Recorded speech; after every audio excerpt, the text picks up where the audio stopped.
Assalamualaikum dan salam sejahtera. Nama saya Sarjana Abidin bin Sarip Haris. Hari ini saya akan membentangkan tajuk pengasingan laluan forklift dan perjalanan kaki bagi mengurangkan risiko pelanggaran. Forklift ni dia sebuah jentera yang digunakan dalam industri untuk mengangkat barang berat lah. Okey. Saya sebagai pegawai keselamatan dan kesihatan ingin membentangkan satu isu keselamatan yang sangat kritikal dalam operasi harian forklift di organisasi kita, iaitu risiko pelanggaran antara forklift dan pejalan kaki di kawasan kerja. Seperti yang kita sedia maklum, forklift digunakan setiap hari untuk memindahkan bahan mentah dan produk siap bagi memastikan kelancaran operasi. Walaupun forklift membantu meningkatkan produktif, ia juga merupakan jentera yang berat, mempunyai risiko tinggi sekiranya tidak dikawal dengan sistem yang jelas dan tersusun. Berdasarkan pengertian yang telah dijalankan, terdapat kawasan di mana laluan forklift dan laluan pekerja bertindih tanpa pengasingan yang jelas. Situasi ini menjadi lebih berbahaya di kawasan seleko, ruang sempit antara rak serta kawasan keluar masuk gudang. Dalam keadaan ini, operator mungkin mempunyai titik buta dan tidak dapat melihat pekerja yang berjalan kaki. Pada masa yang sama, pekerja mungkin tidak menyedari kehadiran forklift yang sedang bergerak. Forklift ni dia ada titik buta lah, sebab ni setiap kenderaan mempunyai titik buta, begitu juga forklift.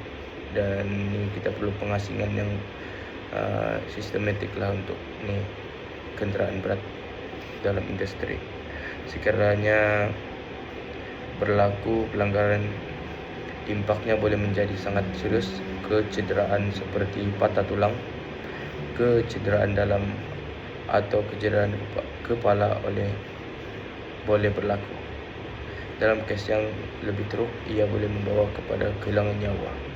Selain kesan terhadap pekerja, organisasi juga akan menghadapi gangguan operasi, siasatan pihak berkuasa, kos pempasan pekerja serta risiko kerosakan reputasi syarikat.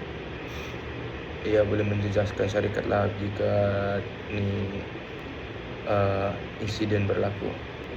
Oleh itu, saya mencadangkan agar organisasi melakukan sistem pengasingan laluan forklift dan pejalan kaki secara menyeluruh bagi langkah kawalan kecederaan yang utama. Cadangan ini melibatkan beberapa tindakan praktikal.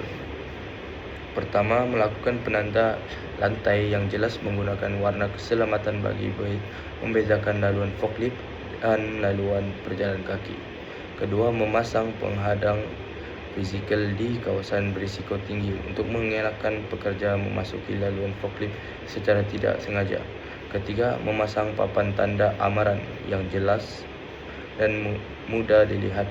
Keempat, memasang cermin keselamatan di kawasan seleko untuk meningkatkan tahap keterlihatan. Yang ni cermin dekat seleko selalu macam kita nampakkan ni dekat jalan raya, begitu juga perlu dipasang di gudang. Selain itu, had kelajuan maksimum dalam kawasan operasi perlu ditetapkan dan dipantau lah had untuk ni forklift. Langkah ini akan mengurangkan risiko dan cara meminimumkan interaksi langsung antara jentera dan pekerja. Apabila laluan dipisahkan secara visual kebarang kalian berlanggar dan dikurangkan dengan ketara. Ini bukan sahaja mengurangkan kemungkinan kemalangan berlaku, malah mengurangkan tahap kecederaan sekiranya insiden terjadi.